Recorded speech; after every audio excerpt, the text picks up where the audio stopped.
Kaibigan, kung ang buhay mo'y puro problema, hindi ka dapat manghina, di ka dapat na mawala ng pag-asa. Di ka nag-iisa at di ka niya pababayaan. Nariyan na siya sa iyong tabi at ikaw ay kanyang tutulungan. Di naman puro mabuti lang, sa kanya ay dapat mata mo. Kung minsan ay tinutuwi sa kasalanan upang makita mo, tayo'y pantay-pantay, walang mahirap o mayaman. Subalit di ka dapat magtampo, ang dapat nga siya ay lapitan. Halika, sumama ka sa'king kaibigan, upang iyong malaman kung ano ang tunay niyang kalooban. Halika, sumama ka sa'king kaibigan, di ka dapat magduda, di ka dapat na mawala ng tiwala.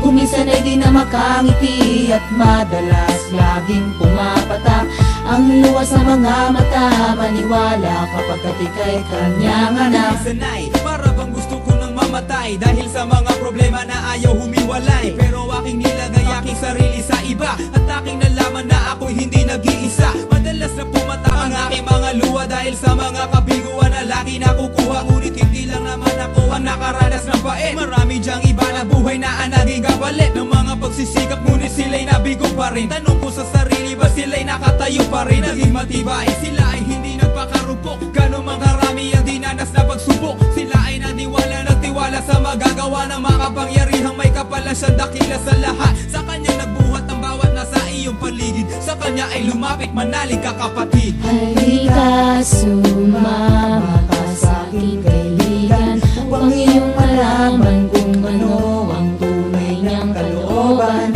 Halika, sumama ka sa'king kaibigan, di ka dapat magduda, di ka dapat na mawala ng tiwala. Kung minsan ay di na makangiti at madalas laging pumapatak ang luha sa mga mata, maniwala kapag ika'y kanyang anak. Maraming problema ang dumapo sa aking buhay, ngunit kahit kailan hindi niya ako nakalimutan tulungan. Kaya halika sa aking kaibigan, patnubayan ka nawa ng ating Diyos na may kapal. Manalig ka sa kanya, tayo ay magtiwala na mabawasan ang kasalanang nagawa. Pagtuunan ng pansin ang kabutihan niya kaibigan, dahil tanging siya lang ang Panginoong malalapitan. Marami mang pagsubok na sa'yo ay dumaan. Kapatid, wag ka susuko at patuloy kang lumaban sa iyong mga problema. Meron kang karamay, laging nasa iyong tabi at sa iyo'y gumagabay. Wag mo sanang iisipin na ika'y nag-iisa. Di ka dapat na sumuko kapatid, merong pag-asa. Di ka niya mababayaan at ikaw ay dadamayan sa lakat ng paghihirap na iyong nararanasan. Kahit anong mali, handa kanyang patawarin ng dahil sa panalangin. Tayo'y kanyang diringgin at hindi niya hahayaan na tayo ay maligaw. Sa landas na pinili natin, siya pa rin ang ating ilaw at magsisilbing hagdanan tungo sa itaas.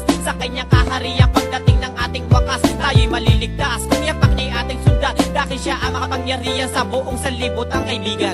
Halika, sumama ka sa'kin kaibigan, upang iyong malaman kung ano ang tunay niyang kalooban.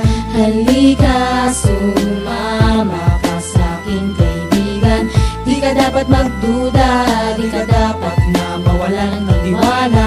Kung minsan ay di na makangiti at madalas laging pumapatak ang luha sa mga mata, maniwala kapag ika'y kanyang anak. Sa kanya ilapit mo ang iyong problema, di ka dapat magduda, di ka dapat na mawalan na pag-asa.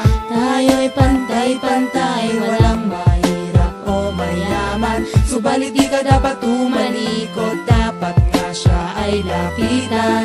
Halika, sumama ka sa'king kaibigan, upang iyong malaman kung ano ang tunay niyang kalooban.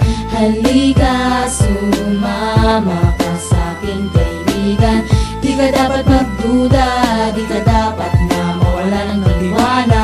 Kung minsan ay di na makangiti at madalas laging pumapatak ang luha sa mga mata, maniwala kapag ika'y kanyang anak. Kaibigan, kung ang buhay mo'y puro problema, hindi ka dapat manghina, di ka dapat na mawala ng pag-asa.